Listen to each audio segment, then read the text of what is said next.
Hurricane Dorian is now on track for the Carolinas, although much of Florida's east coast could still be a target for the storm. Gabriella Vaquera shares how Wisconsin is lending a hand to those in Florida who are going to need it. Gabby. People living in Florida and the Carolinas are preparing by stocking up on food, water, and fuel because as the storm makes landfall, it's expected to bring damage, including downed power lines, leaving people without power for up to days to weeks. Electric companies in Wisconsin are prepping to help them out.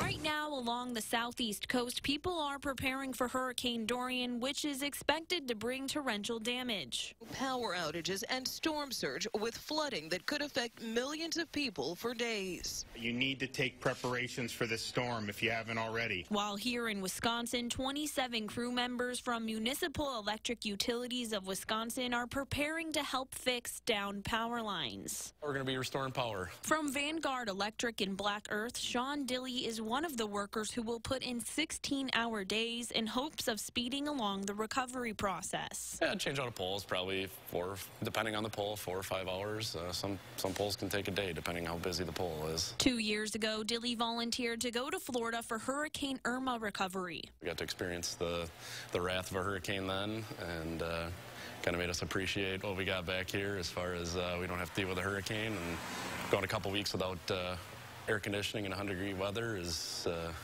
little rough on people. So this time he knows better what to expect. Got to make sure our safety equipment's all ready to go. Just different terrain, different weather. Although different climates, Dilley said the flooding Black Earth experienced last year helps them relate to what they'll see in Florida.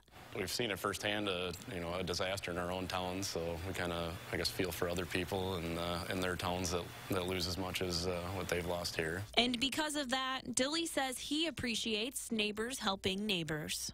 We take a lot of pride in it. It's kind of neat. We're away from home, away from our families, and it's kind of nice giving back to other people's communities and seeing the relief they get from us putting their power back on.